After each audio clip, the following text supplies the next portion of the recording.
이 시각에 나오는 종목들 매주 크게 이슈가 되고 있습니다. 그만큼 상당히 좋은 흐름을 보이는 종목이 많다라는 게 되겠죠. 네 박자 종목 오늘 함께하는 분 유난히도 유명하십니다. 리서치아름 최성환 대표 오셨네요. 대표님 어서 오세요. 안녕하십니까.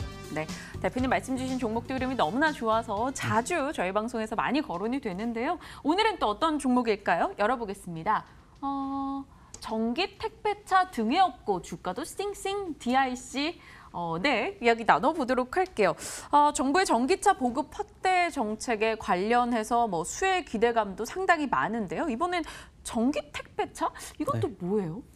지금 정부에서 그 1톤 이하의 소형 화물차들을 전기차로 좀 바꾸려고 하는 그런 움직임들이 많이 보이고 있거든요. 네. 지금 예산안 같은 경우에도 지금 올해 1,000대 분량인 180억 원을 투자를 해서 지금 올해부터는 전기차 택배차를 지금 보급을 시키려고 하고 있는 상황입니다. 지금 그 미세먼지의 주범이라고 하는 것이 어떻게 보면은 중국에서 들어오는 어떻게 보면 편서풍 영향에 의해서 들어오는 부분도 상당히 있지만 우리나라 내부적에서 발생되는 그런 부분들도 많다고 이야기하지 않습니까? 그 중에 이제 이 1톤 이하의 노후된 소형 화물차가 그게 주범이다라는 이야기들이 좀 많이 있습니다. 그래서 1톤 화물차에 대해서 좀 조사를 해보면요. 이 화물차들이 생활 밀착형 그런 차량이다 보니까 저속 운행이라든지 자주 또 정차를 하고 그리고 또 택배를 실어 나를 때 좀 공회전들이 많습니다. 그러면서 이 도심의 미세먼지를 많이 일으킨다고 이렇게 좀 알려져 있고요. 그래서 정부에서는 이런 부분을 이제 좀 해소하려고 하는 상황인데요. 일단 정부에서 이렇게 추진하려고 하는 대책이 3가지 정도로 나눠볼 수가 있습니다. 네. 일단은 2월 15일서부터 미세먼지 저감 및 관리에 관한 특별법이 이제 시행이 되게 되는데요. 지금 5년 이상 된 노후 차량들은 지금 서울까지 이런 미세먼지 저감 시행이 되게 되면 못 들어오고 있었거든요. 그런데 이제부터는 수도권으로 이런 부분을 확대하게 됩니다. 그러면 택배 차량들이 많이 들어오지 못하는 그런 영업에 불편을 겪는 이런 사태들이 좀 많아질 수 있겠고요. 그래서 택배사들이 상당히 이런 택배 전기차들을 도입하려고 하는 그런 이슈들이 많이 있습니다. 네. 두 번째로는 정부에서 이 크린 디젤 정책을 최근에 폐지한다는 이야기들이 나오면서 경유세가 이제 오를 수 있는 그런 환경이 조성이 되고 있고요. 그리고 마지막으로 지금 택배 차량 같이 이런 영업용 영업용 디젤 화물차 같은 경우에는 쿼터제를 시행을 하고 있습니다. 그래서 정부에서 정해놓은 그런 대수 이상까지는 이제 영업용 번호판을 신규로 내주지 않고 있거든요.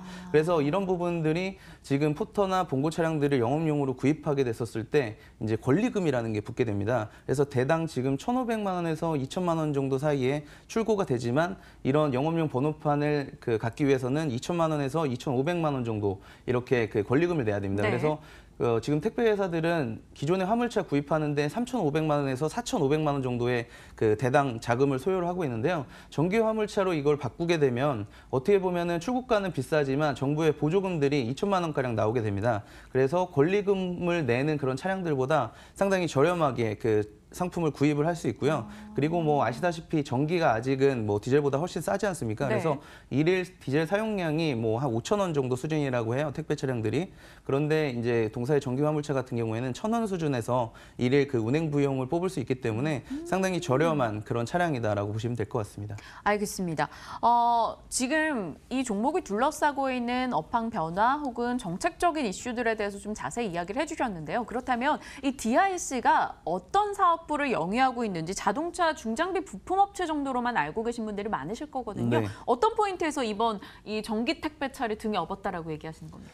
저희가 이제 DIC 같은 경우는 본사는 울산에 있고요. 1976년도에 설립된 어떻게 보면 오래된 업력을 가지고 있는 회사입니다. 네. 그리고 현대자동차, 기아자동차의 1차 벤더로 있고 지금 자동차 부분의 매출 비중이 83% 정도가 됩니다. 그리고 중장비 쪽 부분이 14%, 그리고 모터사이클 부분이 이제 3% 정도가 되는데요. 이 모터사이클 같은 경우에는 미국의 이제 할리데이비슨에 들어가는 부품을 만들고 있는 거고 중장비 같은 경우에는 두산 인프라코어 같은 국내에 생산되고 있는 그런 중장비 그 모터라든지 그런 기아들을 만들고 있는 그런 그 환경이라고 보시면 될 것 같습니다. 그리고 동사가 이제 자동차 매출 비중이 83% 정도 되는데 이 중에서 이제 한 45% 정도가 현대 기아차 비중이라는 점이 좀 특징적입니다. 어떻게 보면 현대 기아차 비중이 상당히 높다 보면 업황이 좀 많이 흔들리고 안 좋았을 때 같이 영향을 받는 그런 부분들이 있습니다. 그런데 그러니까요. 동사 같은 경우에는 이런 쪽에 좀 다변화를 많이 시켜뒀다는 게 상당히 고무적인 부분이고 동사가 하는 그런 부품들이 이제 동력을 전달하는 그런 기아라든지 아니면 뭐 샤프트 같은 그런 부품들이거든요. 어떻게 보면은 그 전기차에서도 앞으로 다 사용이 될 수 있는 그런 부품들이기 때문에 네. 지금 전기차에 대한 그런 부품 비중들도 상당히 높아지고 있고 지금 테슬라라든지 GM 볼트 같은 그런 모델들에게도 공급을 지금 하고 있는 상황이기 때문에 앞으로는 이 회사를 그냥 그 뭐 자동차 부품 업체로 보는 것이 아니라 이제 전기차와 관련된 그런 좀 밸류에이션을 좀 높게 평가받을 수 있는 업체로 좀 재평가 받아야 되겠다라고 생각하고 있습니다. 내연기관차와 연계된 회사 자체를 뛰어넘어서 이제는 자율주행 혹은 뭐 연료 전지 부분에서도 이 전기차 관련한 업체로 좀 생각을 해보는 게 더 좋을 것이다. 어찌 보면 종목 DRC의 좀 변화 포인트가 잡히고 있는 것 같습니다. 하지만 돈은 잘 벌고 있는지 궁금해요. 지난해 보니까 네. 2014년 이후 처음으로 좀 역성장하는 움직임이 나타났더라고요. 네, 맞습니다. 지금 2018년도가 좀 상당히 안 좋았지 않습니까? 네. 어떻게 보면은 뭐 동사뿐만 아니라 자동차 업계 전반적으로 좀 안 좋은 상황이었었는데요. 저희가 이제 좀 시장이 안 좋을 때 일단은 공부를 좀 해보고 괜찮은 모멘텀이 있을 때 이제 이런 보고서들을 발간하는 그런 방식이기 때문에 어떻게 보면 지금 수준은 주가가 좀 많이 저평가되어 있다라고 말씀드릴 수 있겠고 실적은 2018년도 같은 경우에는 매출액은 지금 한 8%가량 하락했고요. 그리고 영업이익 부분에도 20%가량 하락을 하게 됐는데요. 이 부분은 이제 뭐 저희들이 판단하기로는 중국 쪽에 이제 자회사가 있습니다. 뭐 대일기배 유한공사라고 하는 뭐 그 자회사가 있는데 네. 이 회사가 지금 뭐 중국에 있는 최대 고객사인 진리향으로 지금 그 DCT라고 하는 듀얼 클러치 모듈을 공급을 하고 있거든요. 근데 이런 부분들이 지금 신제품을 개발해 달라는 그런 의뢰들 때문에 일시적으로 좀 개발 기간이 소요가 됐기 때문에 지난해에 좀 안 좋았었거든요.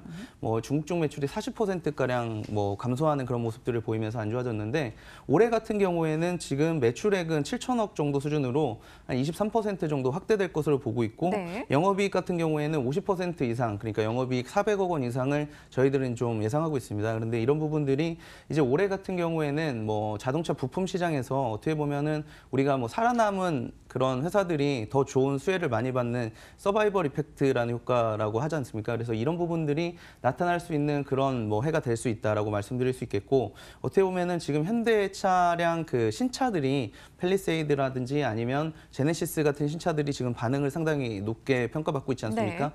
그러면서 어떻게 보면은 지금 현대차 그룹주에 대한 그런 밸류에이션이 다시 한번 재평가받는 그런 와중에 있기 때문에 동사가 그런 신차들의 대부분 이제 변속기라든지 이런 샤프트를 공급을 하고 있습니다. 그래서 그런 수혜들이 충분히 이어질 것으로 보고 있기 때문에 뭐 저희들이 판단한 이런 실적 예상치는 충분히 도달 가능하다 이렇게 말씀드릴 수 있겠습니다. 나름 내연기관에서는 안정적인 매출을 얻어오고 또 전기차, 전기 화물차 이런 부분에서는 성장 모멘텀을 안고 있는 종목으로 지난해 실적이 좋지 않았으니까 올해 좋다면 또 턴어라운드 종목이라는 타이틀까지 달게 됩니다. DRC 저희 살펴보고 있는데요. DRC의 가장 큰 모멘텀이 무엇일까요? 이렇게 질문을 드리면 제인모터스를 주목하자 이렇게 답변을 주실 거라 생각이 듭니다. 맞나요? 네. 근데 이제 자회사 부분이 제인모터스라고 해서 아까 본사는 울산에 있고요. 그리고 제인모터스 같은 경우에는 대구에 있는데요. 네. 저희가 이제 대구에 탐방을 가서 이 전기 차량을 실제로 타봤거든요. 상당히 조용하고 안정적인 그런 차량이다라고 보실 수 있겠고 지금 이런 차량들이 뭐 재원을 살펴보면 1회 충전 운행 가는 거리가 지금 120km 정도가 됩니다. 근데 쿠팡이라든지 뭐 GS 리테일 같은 그런 택배사들이 지금 하루에 택배 차량 운행 거리가 50km 안팎이거든요. 네. 그래서 120km면 충분하다 하루 사용량이. 그리고 지금 택배 차량 같은 경우가 뭐 대부분 이제 그 날에 그 화물을 싣기 위해서 한 곳에 모이지 않습니까? 네. 그곳에서 충전을 바로 하면 됩니다. 그래서 한 번 충전하는데 이제 40분 정도 소요가 되기 때문에 짐 싣는데 충분히 충전이 가능하다라고 말씀드릴 수 있겠고 이런 필드 테스트를 지금 쿠팡과 DHL이 마친 상태입니다. 그래서 10월 달에 이미 필드테스트가 진행됐고 쿠팡 같은 경우에는 지금 열대 구입 계약을 지금 뭐 체결을 해놓은 상태라고 알려져 있습니다. 그래서 앞으로 동사가 올해에는 이제 정부의 보조금이 일단은 1,000대로 예산이 편성이 됐지만 올해 같은 경우에도 뭐 추가로 뭐 편성이 더 될 수 있고 네. 그리고 아까 보시는 바와 같이 이런 부분들이 그 보조금이 지원이 없다 하더라도 지금 권리금 쪽에 문제가 있기 때문에 전기 화물차에 대한 그런 수요들은 앞으로 많아질 거다라고 말씀드릴 수 있겠습니다. 그래서 동사 같은 경우에는 지금 뭐 연에 10,000대 정도를 생산할 수 있는 그런 캐펙스를 가지고 있기 때문에 어떻게 보면 이 전기 화물차 시장이 커지면 커질수록 우리나라에 유일하게 있는 그런 상용차 업체이기 때문에 앞으로 상당한 수혜가 예상된다 이렇게 말씀드릴 수 있겠습니다. 저는 가끔씩 아직 저희에게 대중화되지 않은 것에 대해서 이렇게 관심을 갖고 미리 투자하고 이런 게 굉장히 중요하고 좋은 일인데 한 번씩 불안한 게요. 네. 제가 너무 일찍 건드리는 걸까 봐 네. 그런 투자자분들이 많으실 것 같아요. 미리 좋을 것 같아 투자했는데 안 가서 한참 있다 안 가나 보다 팔았는데 네. 뒤늦게 갈 때 너무 앞서 나갈 때 있잖아요. 네, 저희가 맞습니다. 그런 시점은 아닌 거죠.